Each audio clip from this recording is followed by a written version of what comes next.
Boa noite, meu irmão, minha irmã, meu amigo, minha amiga.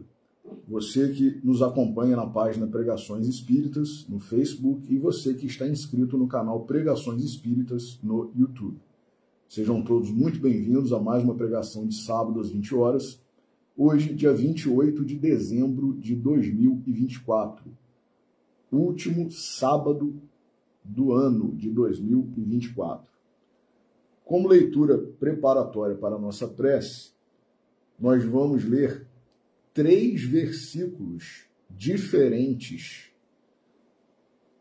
no posicionamento em que foram registrados. Um está em Atos dos Apóstolos, outro na Epístola de Paulo aos Romanos e outro na Epístola de Paulo aos Coríntios.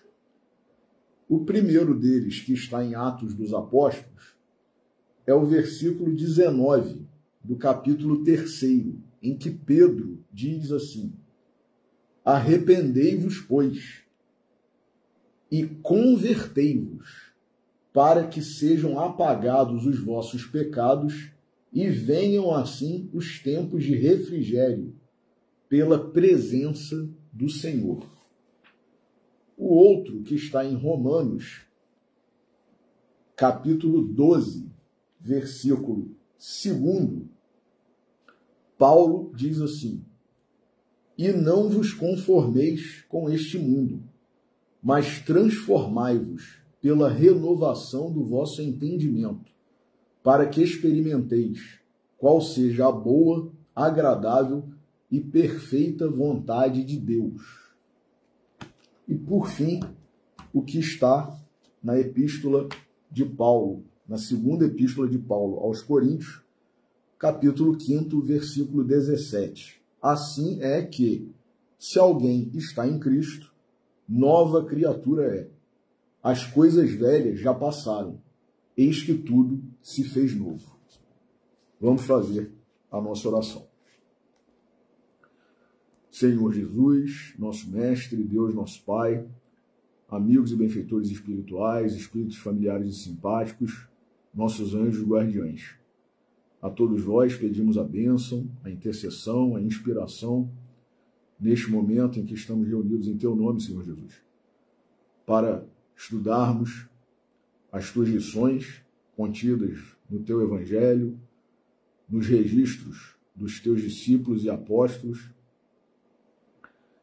e antecipadamente gratos por mais esta oportunidade, por mais esta bênção, sendo a última reflexão do ano de 2024,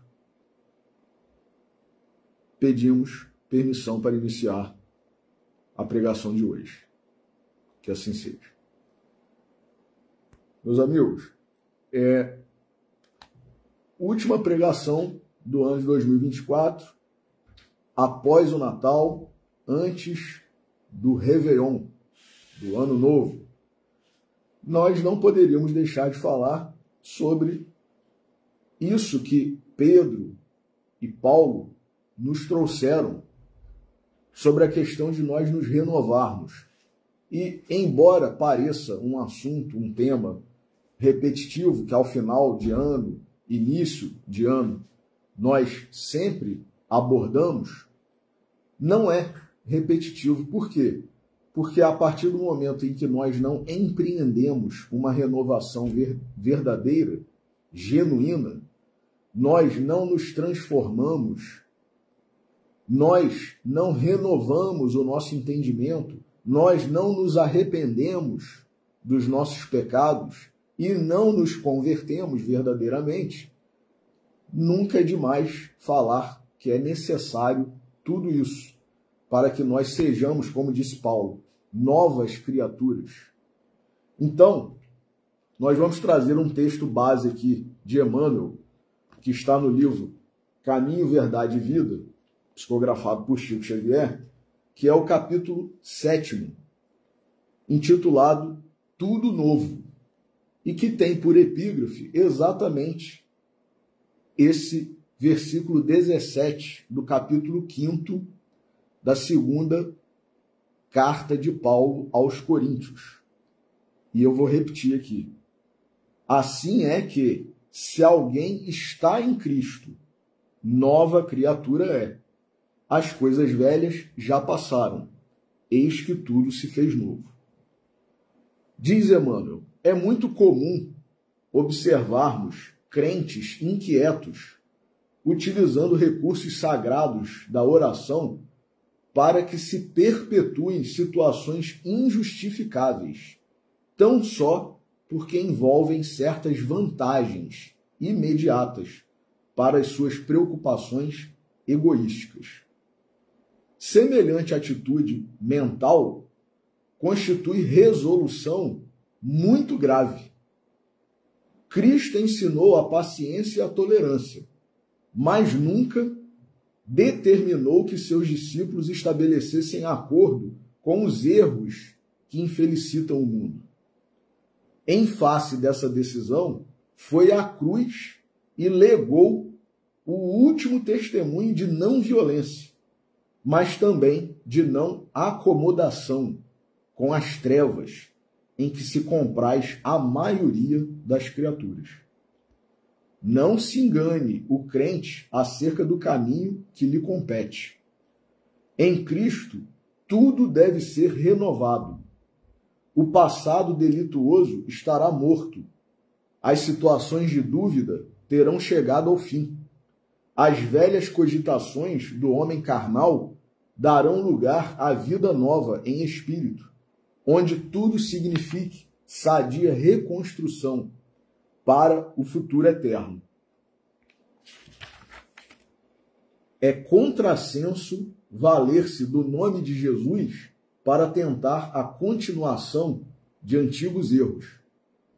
Quando notarmos a presença de um crente de boa palavra, mas sem o íntimo renovado, dirigindo-se ao Mestre como um prisioneiro carregado de cadeias, estejamos certos de que esse irmão pode estar à porta do Cristo, pela sinceridade das intenções.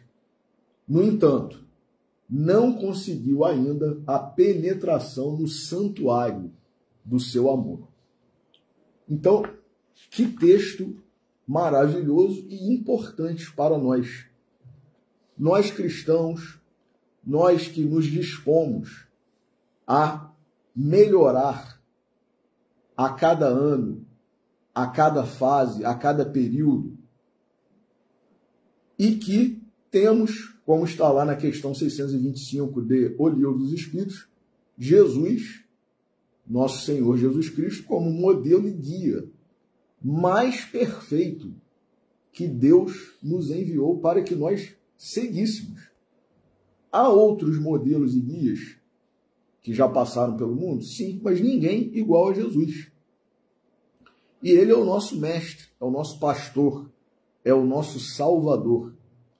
Então, se a gente quer essa renovação verdadeira, se a gente quer essa redenção, essa salvação, essa melhora, essa transformação, ou aproveitando as palavras de Pedro e de Paulo, né? Transformação, conversão, arrependimento verdadeiro, a gente tem que seguir Jesus.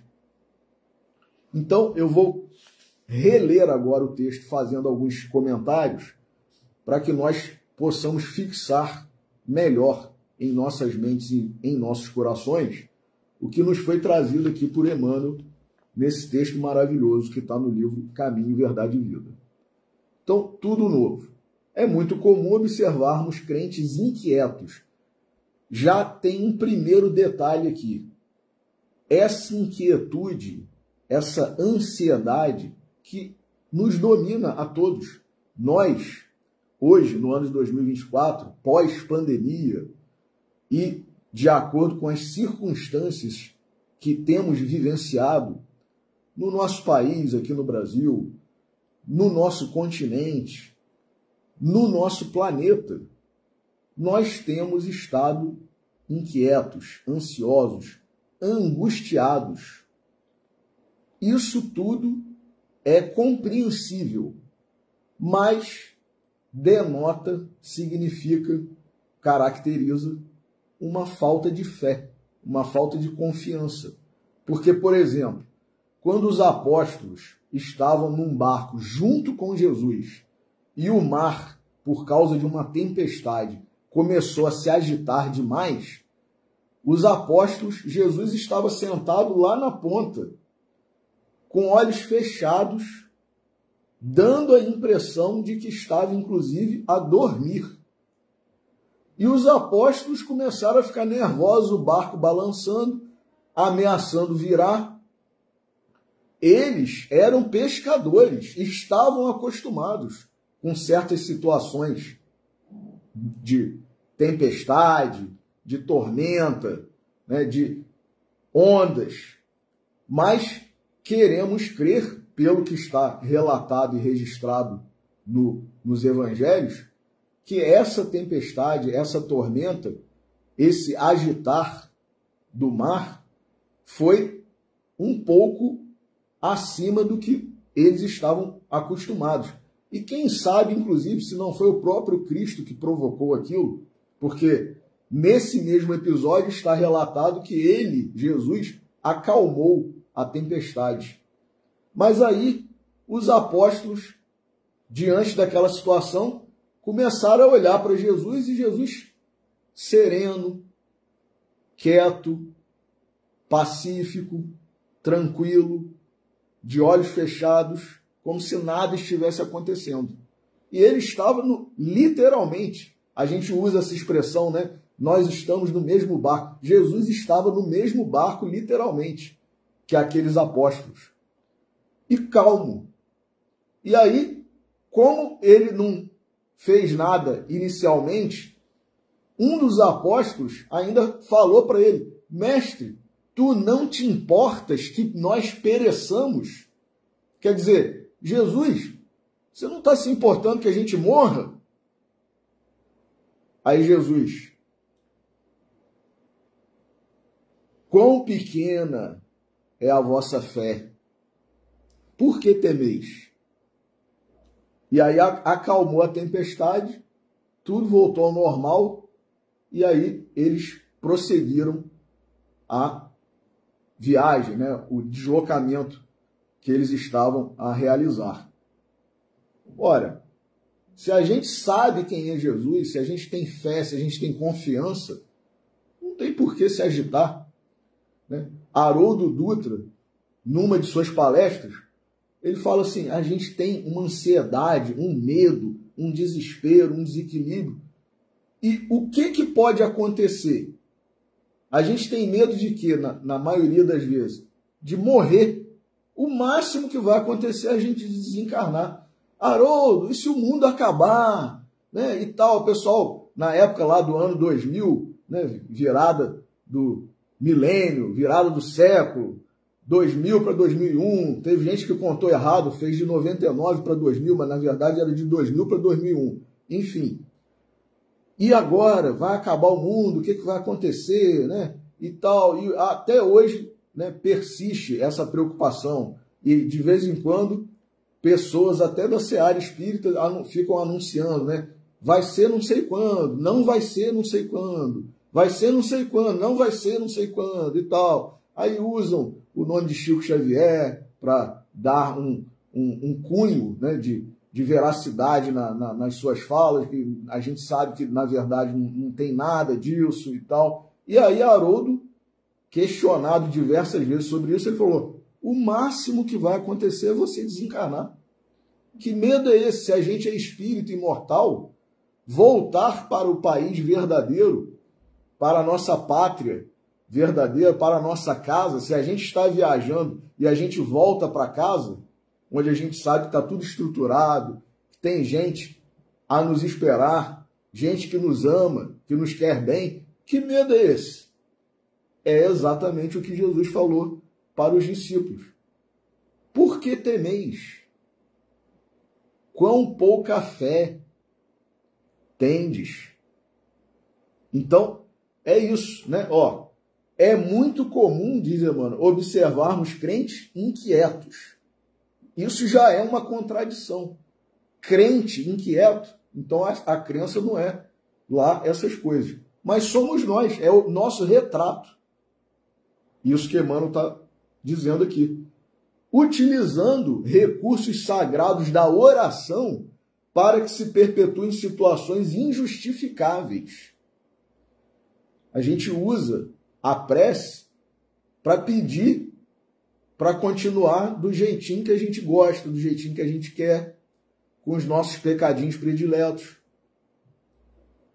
Tão só, diz Emmanuel, porque envolvem certas vantagens imediatas para as suas preocupações egoístas. Então a gente não quer largar a mão, não quer abrir mão daquilo, daquele pecadinho, daquela condição. Semelhante atitude mental constitui resolução muito grave, diz Emmanuel. Não sou eu que estou dizendo, é Emmanuel.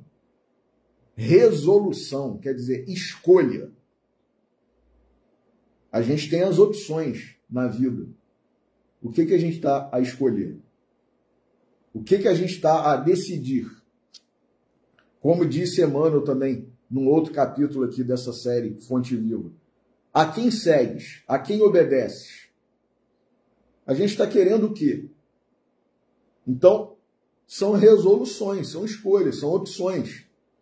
E depois a gente vai sofrer as consequências.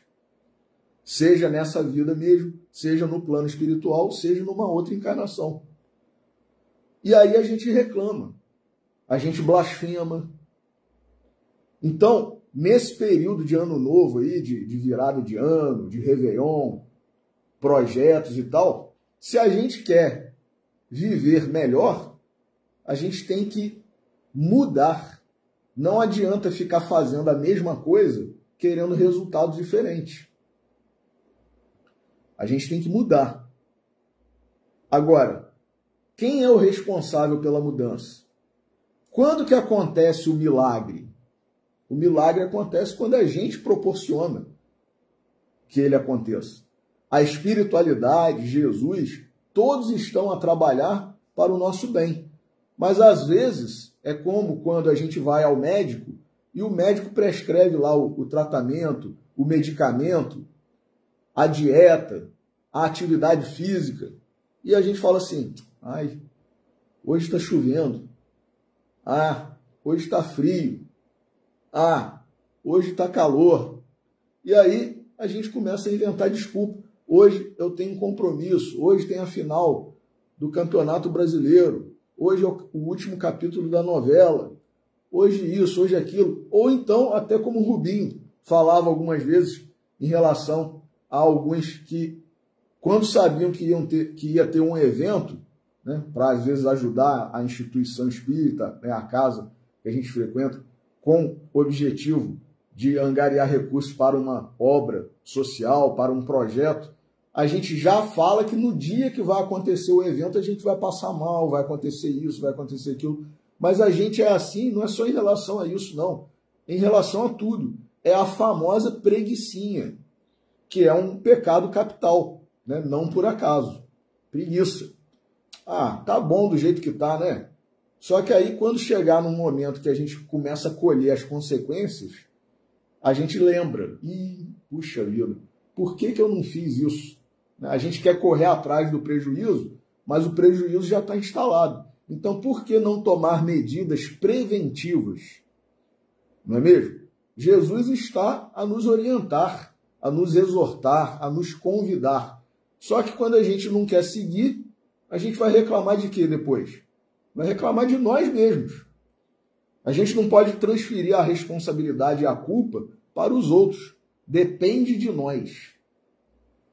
Então, semelhante atitude mental, diz Emmanuel que é um grande amigo, um grande benfeitor, alguém que inclusive já vivenciou isso, porque quando sua filha, lá no romance Há 2000 anos, né, também de Emmanuel, dele próprio, psicografado por Chico Xavier, ele como senador romano, com a sua filha acometida, né, de hanseníase, de lepra, e prestes a desencarnar, e ele desesperado, sem saber o que fazer, sem ter o que fazer, perguntou à sua filhinha, o que você quer? Papai faz qualquer coisa. Se você me pedir, eu faço. um brinquedo que você queira, e eles estavam numa região que não era Roma. E era a região exatamente onde Jesus estava. Ali, né, na Judéia, ali. E ela pediu, então eu quero Jesus. E aí, ele, um senador romano, que tinha aversão, ojeriza aquela nova doutrina que estava surgindo e que estava sendo causa de modificações, de transformações. Olha aí o tema que nós estamos a abordar hoje. Transformações, modificações verdadeiras, genuínas, e que causavam um certo incômodo, né? E, além disso, essa doutrina nova aí, né? Eles eram pagãos. Até os judeus que não eram pagãos, eram teístas, estavam se sentindo incomodados, porque não era o que Moisés havia dito, não era o que Moisés havia estabelecido. Era um entendimento novo, ainda que Jesus, né, nunca tenha descumprido, como ele mesmo falou, a lei. Ah, mas Jesus curou no sábado, Jesus fez isso, Jesus fez aquilo. Bom, existem os 10 mandamentos que foram recebidos por Moisés e, além disso, 603 ordenações criadas por Moisés.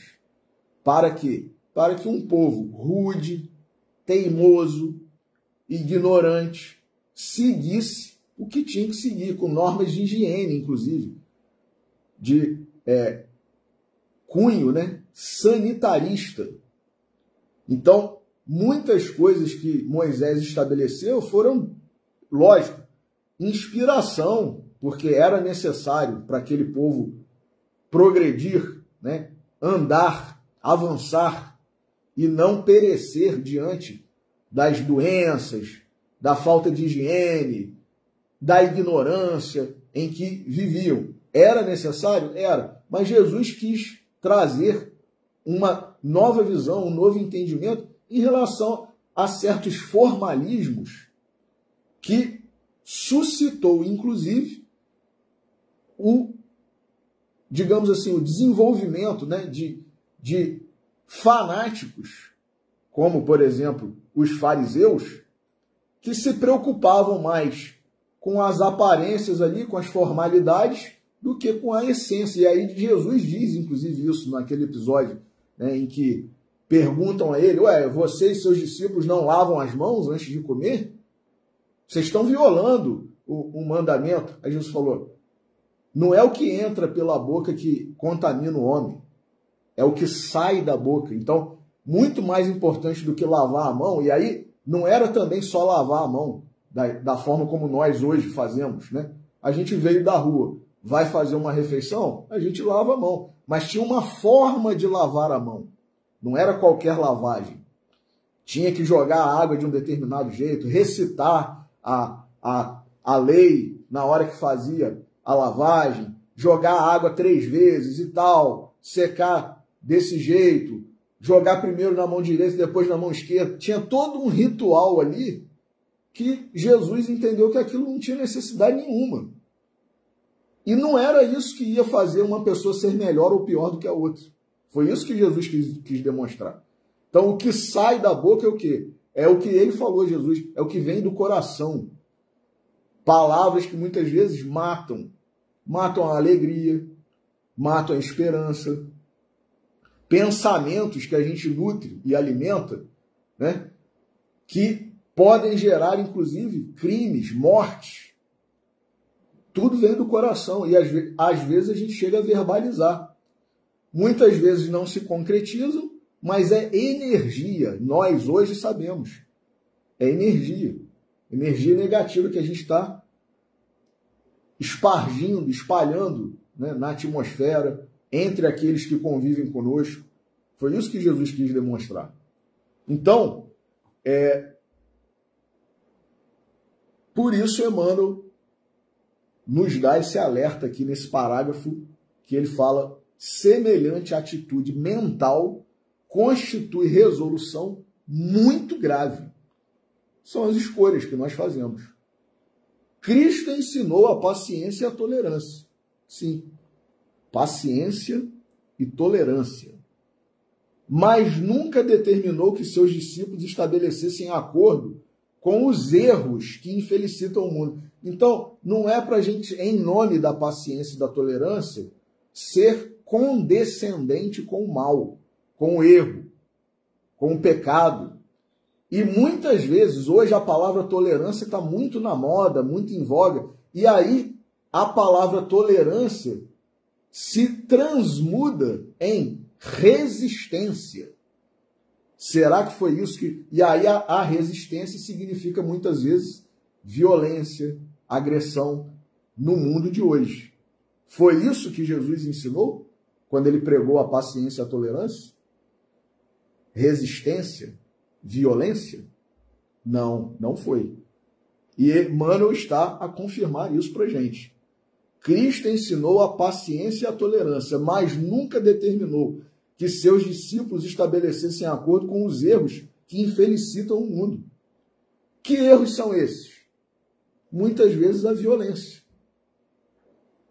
Violência física, violência verbal, violência mental. As guerras nascem da violência mental, da violência emocional. Então, quando a gente não tem, né, um monte de cristão, um monte de teísta que acredita em Deus, que acredita em Jesus, estabelecendo guerra. E a gente vê aqui no nosso Brasil, coração do mundo, pátria do Evangelho, cristãos brigando por causa de política, por causa de partido político. Como é que eu posso me dizer cristão se eu estou nesse estado, nessa condição? Ué, eu sou cristão, mas eu estabeleço uma guerra com o meu vizinho, com o meu parente, com o meu familiar, com o meu colega de trabalho, com o meu colega, meu irmão de igreja, porque ele pensa de um jeito e eu penso de outro. Então é isso. Cadê a paciência e a tolerância? Não, mas nós temos que ser resistência. Resistência? Resistindo. Você está resistindo a quê, meu irmão? Parece-nos que está resistindo ao Cristo, né? Parece que está resistindo ao Cristo. Então, é isso que é ser cristão? É isso que ano após ano a gente se propõe a fazer como uma proposta de mudança, de melhora? Ano que vem eu vou ser uma pessoa melhor. Ano que vem eu vou ser um cristão melhor. Ano que vem eu vou ser um espírita melhor. E a gente continua fazendo as mesmas coisas. Aí o candidato não ganha ou ganha e a gente começa a fazer um monte de coisa. Ataques nas redes sociais, né? Mensagenzinha no WhatsApp com duplo sentido, desinformação, alterando a verdade da história, dos fatos que aconteceram. Por quê? Não, porque eu penso assim. E aí a gente faz para provocar o outro que vai receber a mensagem, né, que vai ver a postagem na rede social. É isso que é ser um melhor cristão? É isso que é ser uma melhor pessoa no ano seguinte? Então a gente, eu costumo dizer aqui em família, a gente evoluiu quase nada, ou praticamente nada, da época de Jesus até agora. Por quê? Porque a gente não assimilou ainda a mensagem do Cristo. Então a gente fica pretendendo, por exemplo, nós que somos espíritas, nós não assimilamos nem a mensagem de Jesus, que dirá a mensagem do Espiritismo. E a gente fica já pretendendo alterar aí, atualizar Allan Kardec e tal. A doutrina de Jesus tem mais de 2000 anos, a gente não conseguiu assimilar. Eu costumo dizer, nem os 10 mandamentos a gente consegue seguir ainda. Nem os 10 mandamentos, que tem mais de 3000 anos. Então a gente está querendo atualizar uma doutrina agora que veio confirmar a doutrina de Jesus, que é o cristianismo redivivo, o consolador prometido, se a gente não consegue nem entender e vivenciar os 10 mandamentos muito menos a doutrina de Jesus, muito menos ainda a doutrina espírita. E a gente se arvora em renovador, atualizador. Ó, é assim, ó. Kardec para o século XXI é assim e tal. Tenhamos cuidado com essas coisas, meus irmãos. Tenhamos cuidado com essas coisas. Jesus falou sobre isso. Haverá falsos cristos e falsos profetas. Não importa se a pessoa tem 1 milhão de seguidores. Nós somos seres fracos. Nós somos seres ignorantes. Então, a gente tem que ter cuidado. E, às vezes, é exatamente a verdade, a essência, o original, que incomoda. E a gente quer abandonar, né? Porque está incomodando. Ah, não. Eu acho que quem está certo é fulano que está atualizando, porque o mundo hoje é outro. Então, a gente vê adolescentes, jovens e, às vezes, pessoas da nossa idade embarcando nessas afirmações. Por quê? É exatamente isso que Emmanuel está a dizer aqui. Usam os recursos sagrados da oração para que se perpetuem situações injustificáveis, tão só porque envolvem certas vantagens imediatas para as suas preocupações egoísticas. É exatamente isso que Emmanuel está a dizer. Então, é bom a gente ficar com o original. Porque está incomodando, então a gente é que tem que mudar, não é o texto lá que tem que ser mudado, não, nem atualizado. Não. Eu é que tenho que me atualizar. Como é que eu me atualizo? Como é que eu faço o meu upgrade? Seguindo o que Jesus nos exortou a fazer. Esse é o melhor upgrade para nós realizarmos. Então, o novo é a renovação do nosso entendimento, como diz Paulo. Não vos conformeis com este mundo. Não tomais a forma do mundo. Renovar o entendimento. Transformar pela renovação do entendimento. Como assim renovação do entendimento? Ué, se eu não consigo entender até hoje a mensagem de Jesus, eu tenho que passar a entender. Aí que eu vou me renovar e não atualizar o que Jesus falou. E não atualizar os 10 mandamentos. E não atualizar a doutrina espírita. Eu é que tenho que me atualizar. Atualizar como? Fazendo o upgrade correto. Fazendo o upgrade. Porque eu posso comprar uma peça nova agora do computador, só que ela ainda é de um padrão antigo. E aí? Ó, eu acabei de comprar uma peça nova para o meu computador, mas é do padrão DDR4. A memória RAM é DDR4. A placa-mãe é DDR4. Só que o melhor é o DDR5. Ah, é? É. E você nem sabe que existe. Então, o upgrade verdadeiro é você se atualizar para o melhor. E não necessariamente porque a gente às vezes vai lá ver qual é a placa de vídeo aí, a placa-mãe, o processador que está sendo mais vendido. Ah, é tal. Pode ser o mais vendido, mas não necessariamente é o melhor. Não é verdade? Não necessariamente é no padrão acima desse padrão que a gente está acostumado. Então a gente tem que sair do padrão que a gente está acostumado. Essa que é a questão. A gente tem que ir para um padrão superior. Como que a gente faz esse upgrade? Seguindo o que Jesus nos exortou a fazer. Então, voltando aqui para o texto. Cristo ensinou a paciência e a tolerância, mas nunca determinou que seus discípulos estabelecessem acordo com os erros que infelicitam o mundo. Em face dessa decisão, olha a questão da escolha, da decisão, da resolução. Foi à cruz e legou o último testemunho de não violência. Resistência, eu tenho que ser resistência. E muitas vezes está escondido na palavra resistência a palavra violência. Resistência de punho fechado? Será que isso é não violência? Será que isso é a paciência e a tolerância que Jesus nos ensinou? mas também, diz Emmanuel, de não acomodação com as trevas, em que se compraz a maioria das criaturas. Nós outros. A maioria de nós outros. Não se engane o crente acerca do caminho que lhe compete.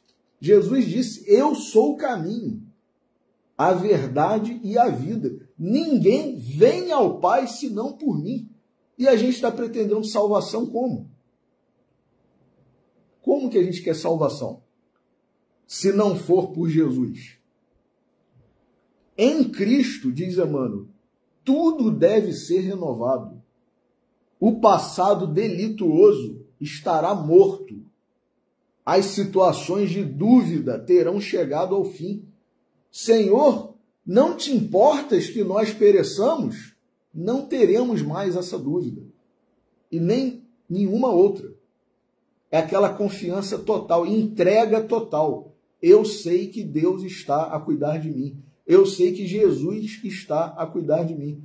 Como dizia Rubinho, nosso querido e saudoso Rubens Fernandes Carneiro, Jesus está no leme. Jesus está no leme.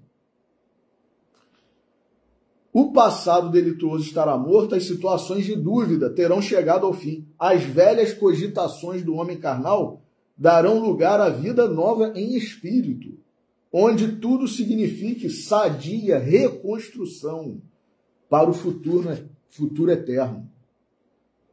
É contrassenso valer-se do nome de Jesus para tentar a continuação de antigos erros. É fazer a mesma coisa querendo resultado diferente. E ainda por cima, mais grave, usando o nome de Jesus, usando a religião para interesses do mundo. Quando notarmos a presença de um crente de boa palavra, mas sem o íntimo renovado, dirigindo-se ao mestre como um prisioneiro carregado de cadeias, estejamos certos de que esse irmão pode estar à porta do Cristo. Jesus está perto da gente, meus irmãos. Mas nós estamos perto dele? Essa que é a questão. Jesus está a um passo da gente com a mão estendida. E nós? Onde nós estamos? Esse irmão pode estar à porta do Cristo pela sinceridade das intenções. No entanto, não conseguiu ainda a penetração no santuário do seu amor. Então a gente pede que Jesus venha até nós, que a espiritualidade venha até nós, que o Dr. Bezerra nos socorra e tal, e tudo mais. E a gente? A gente está fazendo o quê? Está de braços cruzados? Deitado? Sentado? De costas? Igual Pilatos, né? O que é a verdade? Será que ele estava interessado em saber o que era a verdade? Não. Por quê? Porque ele virou as costas. Ele nem esperou a reação de Jesus. Ele não esperou saber se Jesus ia responder ou não. Ele perguntou, mas o que é a verdade? Como se ele estivesse a dizer, você tem condições de dizer o que é verdade? Mas o que é a verdade? E deu as costas. E Jesus também viu que não valia a pena, né, falar o que é a verdade para uma pessoa que está nessa condição. Só que essa pessoa que está nessa condição somos nós. Somos nós. Então a gente fala no nome de Jesus, a gente lê, a gente ouve, a gente se emociona. E daí? Ano que vem eu vou continuar sendo a mesma pessoa? Cometendo os mesmos erros? No meu projeto de ser melhor? Ah, Rafael, mas ninguém vira santo do dia para a noite. Não vira, é verdade. Mas a gente pode, como disse Kardec, né, o Espírito de Verdade, reconhece o verdadeiro espírita pela sua transformação moral e pelos esforços que faz para domar suas más tendências. Eu tenho tendência a esse tipo de pecado, a esse tipo de erro, a esse vício. Então eu tenho que fazer esforço para diminuir, para parar, para vencer. Se eu não faço esforço nenhum, voltando ao que eu falei há pouco, o milagre vai acontecer como? O milagre não é algo que vem de fora para dentro, não. A gente tem que participar diretamente do milagre.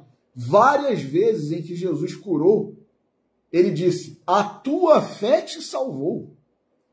Jesus não dizia nem que foi ele que salvou a pessoa, não. A gente sabe que foi, na verdade. Curou, regenerou, restaurou, ressuscitou. Mas ele dizia, a tua fé te salvou. Então a gente tem que participar do milagre, senão o milagre não acontece. Embora a espiritualidade, Jesus, Deus queiram que aconteça. Mas a gente tem que escolher, a gente tem que optar. São as resoluções da nossa vida. Então, meus irmãos, para terminar essa reflexão de final de ano, início de ano, projeto, renovação, né? Seguindo as exortações aí de Pedro, nesse versículo de Atos dos Apóstolos, e de Paulo, tanto na Epístola aos Romanos, quanto na segunda Epístola aos Coríntios, nós vamos ler aqui do Parnaso de Além Túmulo um poema de João de Deus, intitulado Oração, e é a oração final da nossa pregação de hoje. A ti, Senhor, meu coração, imerso em dor, aflito vem, pedindo a luz, pedindo o bem e a salvação. Pedir a quem, senão a ti, cuja bondade me sorri e me conduz à imensidade da perfeição. És a piedade, divina e pura, que a criatura dá luz e pão. Sou eu somente o impenitente na expiação. Em ti, portanto, confio e espero. De ti eu quero me aproximar. Consolo santo para o meu pranto, venho implorar. Bem sei, Senhor, se sofro e choro, se me demoro no padecer, é porque andei longe do amor no meu viver.